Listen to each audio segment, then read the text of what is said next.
एक ऐसी जगह जहाँ कई सारे ट्राइब्स हैं, जहाँ कई समुद्री जीव हैं और जहाँ कई सारे पेड़ पौधे हैं और जंगल है। वहाँ इंडियन गवर्नमेंट इकोनॉमिकल ग्रोथ के लिए एक प्रोजेक्ट बनवा रही है, जो मेरे हिसाब से सही भी है और गलत भी है। और वो प्रोजेक्ट का नाम है द ग्रेट निकोबार प्रोजेक्ट। लेकिन बड़ा सवाल ये है कि ये डेवलपमेंट है या डिस्ट्रक्शन। ग्रेट निकोबार प्रोजेक्ट, इसका टोटल कॉस्ट है 72,000 करोड़ रुपए, जिसमें एक ट्रांसशिपमेंट पोर्ट बन रहा है, international park township 130 square kilometre में जो कि फैला है, और पावर प्लांट 450 MVA। इस प्रोजेक्ट की शुरुआत NITI आयोग ने किया है, Andaman and Nicobar island integrated development corporation. इस प्रोजेक्ट का टारगेट है कि निकोबार को सिंगापुर जैसा ग्लोबल शिपिंग हब बनाना। जैसे ही क्लियरेंस मिली तभी इन्वायरमेंट एक्टिविस्ट ने केस फाइल कर दिया।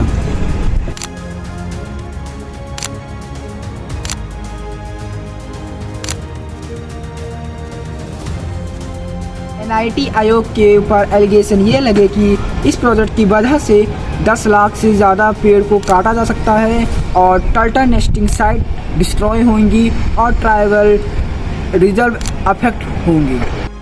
NGT ने पहले क्लियरेंस को अपहोल्ड किया था और एक्टिविस्ट रुके भी नहीं, और तब केस पहुंचा सुप्रीम कोर्ट ऑफ इंडिया के। अगर इसे इन्वायरमेंटल क्राइम एंगल से देखा जाए तो गलाथिया बे, जहां वर्ल्ड लार्जेस्ट नेस्टिंग साइट है लेदर बैक सी टर्टल्स के लिए, और ये इंडेंजर्ड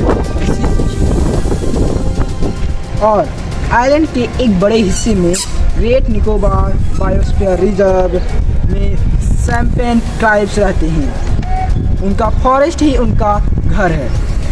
इस बारे में अपोजिशन का कहना था कि क्या एक पोर्ट के लिए पूरा इकोसिस्टम को खत्म किया जाएगा? और क्या आप लोग सोच भी सकते हैं आखिर कैसे 10 लाख से ज़्यादा पेड़ों को काटने की परमिशन मिल भी सकती है?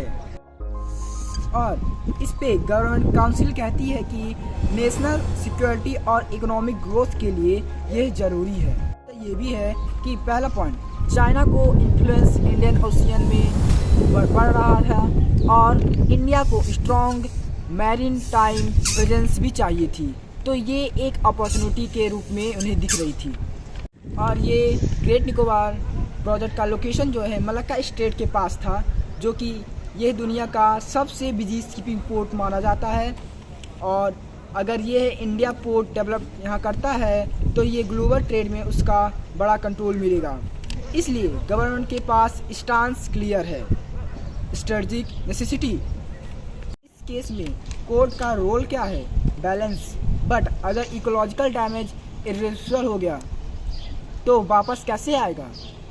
बियर क्वेश्चन इज डेवलपमेंट या इन्वायरमेंट, जॉब्स या जंगल या सिक्योरिटी या सर्वाइवल।